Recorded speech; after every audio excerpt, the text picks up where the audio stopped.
You are in the time of RATT, Rachel and Tripp talking. It is awesome, like spandex, but less sticky to your skin. RATT, Rachel and Tripp talking. What's up, Rachel? Oh, not much. What's up with you? Well, I'm talking to one of my favorite bloggers on Skype, and her face is a lot prettier than mine, so I hope everyone watching is looking at her. Yeah. So, we're going to talk about what just happened. You froze. I froze? Well, Yeah, am I freezing at all, or is it just you? I think it's just me. The computer's distracted by your beauty. That's So, on the interwebs, there's been a little ruckus about Sojourners, the magazine and group run by Jim Wallace and Company, not posting an ad by the Believe Out Loud group. And have you seen that running around the interwebs? Yes. I mean, I just saw a bunch of my favorite. It was kind of sad because I saw all my favorite liberal friends mad at each other, and they're not usually mad at each other, but there was some hostility. Yeah, but I mean, I didn't really. I mean, I read the blogs, but I was a little unclear about what the ad exactly was, but you clarified that. So, yeah, I did catch wind of that from my little corner in East Tennessee. Yeah, I guess you don't have a whole lot of ministers that have joined Believe Out Loud. Not a lot. So that everyone knows that they are open and affirming. Right. And how big a group are they? I mean, how many people are we talking about? Like, I don't know. I mean, I guess I've been involved in Progressive Christians Uniting and all sorts of things like that. So, it could be 5 people, it could be 500. You don't really know. You don't know.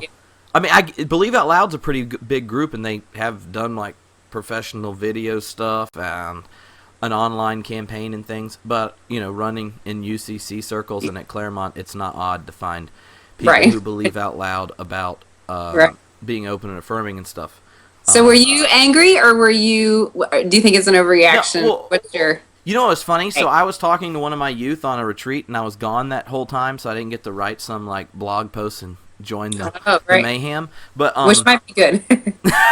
Sometimes I'm just saying, sometimes that first reaction to something is like not always your best writing. Not you personally. I mean this in a general way. Like, if I have a few days to think about it, it's generally a little better than my first sort of response to something. Yeah. But I was a veiled insult. It's a good thing you waited. Okay. Yeah. But I guess for me, one of the things that came up is I'm a Believe Out Louder. There's not a questioning bone in my body about the issue, but I know we talked about last time that I do think a lot of progressive people mess up when they talk about the issue with people that disagree with them, because they end up making their theology and relationships about identity politics. Right. And for me, the Sojourners thing really kind of hit that button, because when I know of all my conservative evangelical friends or people that just aren't card-carrying progressives, Jim Wallace and Sojourners has a voice and a place to speak that I don't have because of being kind of vocal about being open and affirming.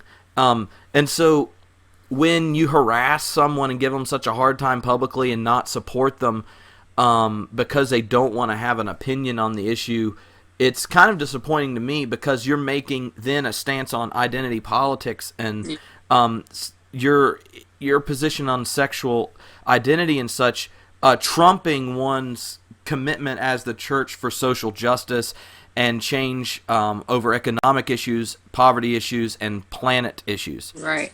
And to me, tell me if this, maybe you're nice, so you would tell me if this is really, really like mean. To me, I think like when liberals get really excited and they want you to accept some new identity into the structure of accepted particular types of humans. So like, conservatives, maybe it's just male and female, single, regretfully divorced, and married or something, or child. But there are all these kind of different particular types of persons, and they get accepted in the general accepted structure of humans. And then progressives start accepting more. So we have gay people because they're born that way, or lesbians, and then maybe transgendered, and then slowly we've added on a whole list of letters in the alphabet. There's a lot of letters to remember. Yeah. But to me, every time they get added to a general structure of human beings that are then marketed to and brought into the marketplace of global consumer capitalism. And all that fighting and all that turmoil just gets them to become a new market for the very structure that is destroying the planet and impoverishing the poor and increasing global poverty and not questioning the military-industrial complex and all these things that Sojourners actually gets homophobes to care about in the name of Jesus. So for me, I will do the Bible fight about sexuality. I will do all those kinds of things. You know, Jesus doesn't talk about that issue, but he does talk about poverty. And the first covenant in the Bible is with God and all human beings and all things that breathe, ecology.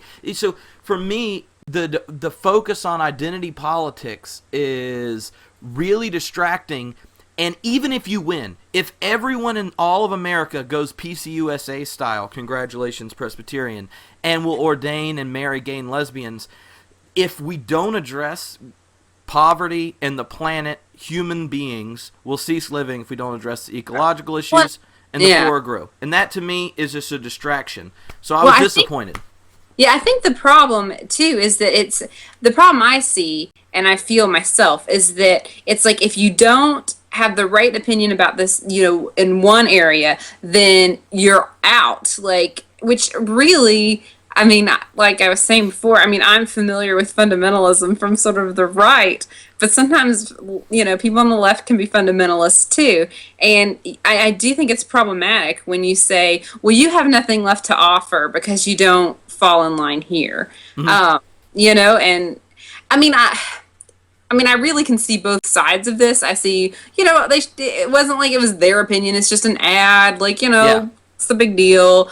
But then on the other hand, you don't want to alienate people. And then I also think about, you know, but for gays and lesbians, this probably feels like, you know, I don't know, just another way to marginalize them. And so, I mean, I really can see it from all angles. But what's worrying to me as somebody who would really like to be more vocal as I personally try and navigate this issue is that it's just a confirmation of the fact that no matter what I say, I'm going to get nailed on both sides and I'm going to get stuck in a category and I'll never be able to get out. And so I just kind of, and I know a lot of people who are in this position where they feel like they have to avoid it because they have to have their mind totally made up and they have to come down one way or the other, or they're out with somebody, you know, somebody's going to be mad. And I think we should be brave and we should say what we think.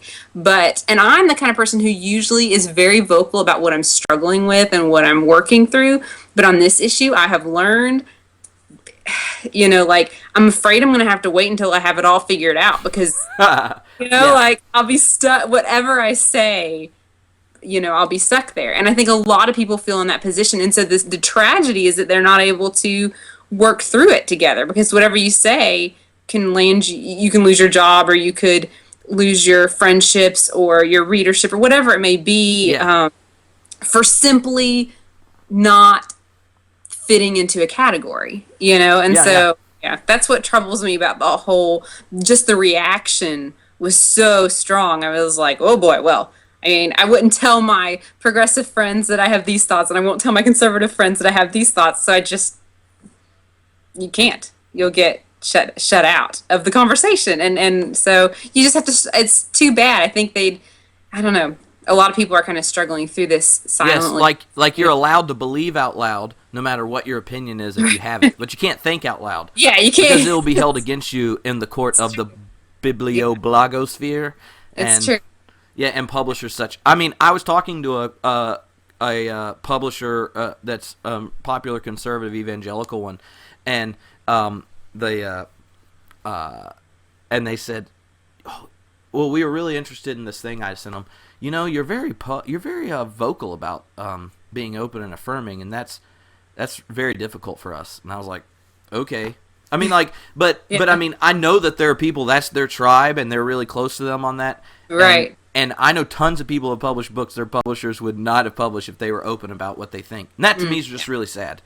It is, really is. Either way, and another thing on the other side of it, people, most of my friends and family are not, open and affirming. Right. And that's one thing that they're not all homophobes either. Do you see what I mean? Like, right. There's such a scale. There's a sliding scale when it comes to sexuality, and there's a sliding scale when it comes to people's approaches to human sexuality. And so, like, not, I don't know. Everybody doesn't fit into these categories. Mm-hmm. So sometimes you get the sense from the more progressive side that if you have any reticence on this or any questions, or if you really want to understand or stick to your interpretation of the Bible on this issue, that you must therefore hate gay people.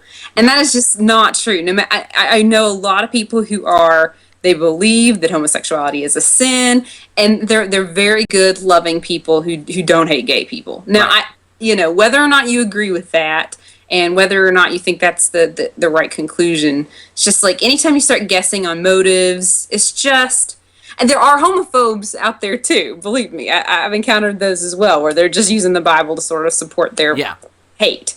But then there are people who just really feel, convicted that this is. This is what they believe, and they're not all hateful. So it's just, we just have to be careful about making any stereotypes one way or the other. It's just easier if it would be easier if we fit into these categories, but we just don't. Yeah. No, I understand. I think that's why. But my biggest issue is how much of distraction this is, and when the Believe Out Loud campaign is a challenge not to conservatives or not to people who are questioning. It's a challenge to those of us who are progressives, who are welcoming and embracing of people no matter where they are in their understanding of their sexual identity, gender identifications, because we want them to be welcomed at our church and get challenged to take the next step in their relationship with God, just like everyone does when dealing with their sexuality. But the church itself, if we fight about that, misses what are the biggest challenges to us as first world American Christians. And that's our addiction to violence and the benefits of the imperial economy system and all kinds of things that never get brought up because it's so much safer for us to play identity politics, because American politics is okay playing that fight, and culture's more comfortable fighting about who you hang out with and who is acceptable to you than to question the structure that supports the whole conversation as it already is framed. It's already framed by who gets to matter when the government tells you who can marry, and who gets to matter when you go and watch TV shows. Are you allowed to have gay couples? And who matters, like we're trying to, who matters when you perform ceremonies at your church, and who gets to teach Sunday school? Can it be a lesbian mom? All we're doing is fighting for people to be accepted in the world as it already is, and not being prophetic about what actually changes the material lives of people and future generations who are going to have to live with our ecological decisions we've made. And why this bothered me so much, and I had not thought about it till a 16-year-old told me this on the youth retreat when I was talking about it. She's sitting up front, and she says, Tripp, that's funny. I get why you'd be so upset, because I was talking like all my normal liberal friends. But she goes, all those old people that don't like gay people are going to die. She goes, that is so not an issue to me or any of my friends. It is true. It is very true. Like, I think those of us who are sort of in our 30s and 40s feel like it's this very volatile, but kids in there, who are teens, it's just like not even an issue to them.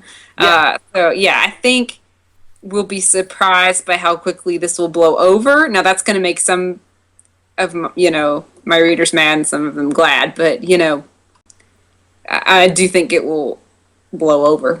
Yeah, and what she said, and she's applying to Ivy League schools to work on ecological issues. She goes, that issue is going to die out, but unless we change how we relate to the planet, it will die out. And a lot of people will go with it regardless of how they feel about this issue. So I don't know why you're so upset. Yeah. And I was just like, Yes, ma'am. Out of the You mouth are of correct. babes. I'm glad I didn't blog that. Now I'm going to change my opinion. Yeah, see, it's good to wait sometimes, right? So, do you think a lot of people have? I mean, what are the repercussions here for sojourners? I mean, were they? What are people saying they're not gonna subscribe or what? I mean, Yeah, I mean, there's all kinds of things. like, what are But, the okay, consequences? liberals like protesting, like, online and with their wallets, and Twitter makes it easy. And, yeah, so, Yeah, I mean, I, for as many things that so many of my friends say they're going to throw a hissy fit about and change their mind about and all that kind of stuff, little happens, yeah, like, in the long term.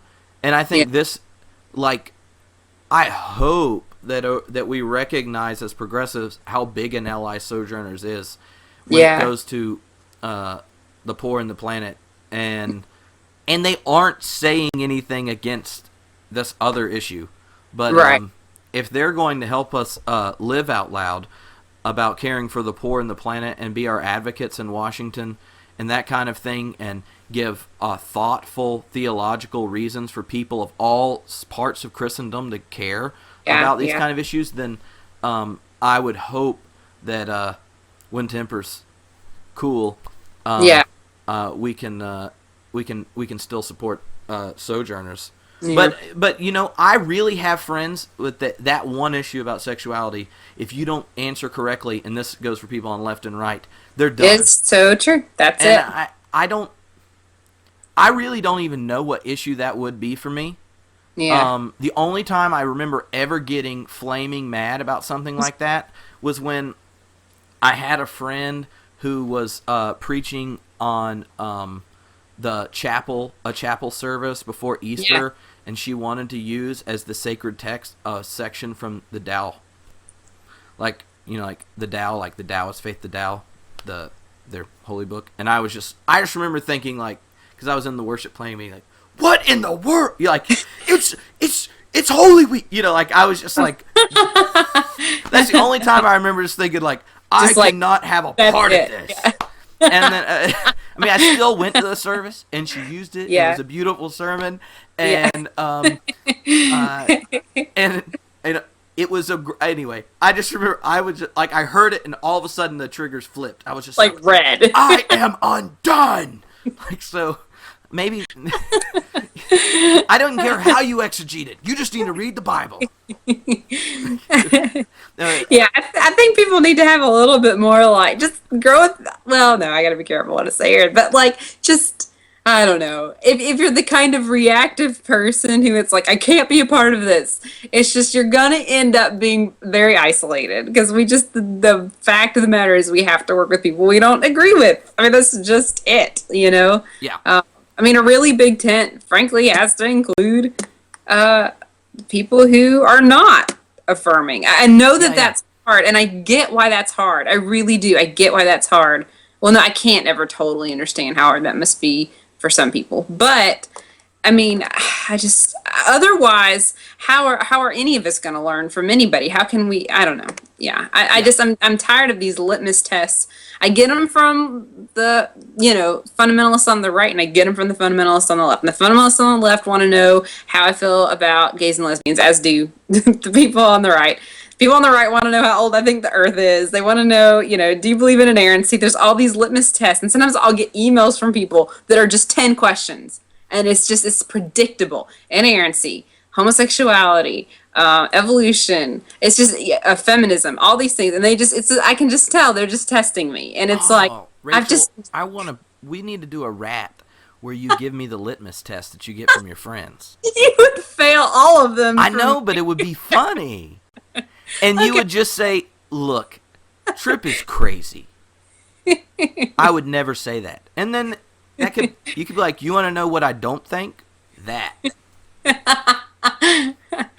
It's I get that list all the time, and it's just, you just get real tired. And so when people from the left start doing the same thing, it's just like I start to get this real burned out feeling like, Oh, great. Here we go. I thought I had found sort of a safe place for me to at least express some of my thoughts, and now they want to know. Now they're issuing me a litmus test too, And how did you vote? Do you recycle? I mean, it's just, there's all Ooh. on both sides. Do you We live in a clean out very your small town. peanut butter? I do. I use cloth diapers. That's like so many green points. You can't handle it. When you have to install a detachable bidet shooter to clean off the turd, you know you are a green daddy. You're crunchy. Yeah. I know. Yeah. I even use turkey instead of hamburger meat for tacos, even though it still does not taste as good. Oh wow. Yeah, you are far gone. I know. And then of course I know a lot of people that would not think that. But okay. We went way over what we were going for. Uh-oh, can you edit it? Yeah, and I'll put it on Vimeo. They get over the time. Yeah, that's true. But ratation? Rat out. Ratation. That's like Rat Nation, but hooked together. So are we done? It's been real.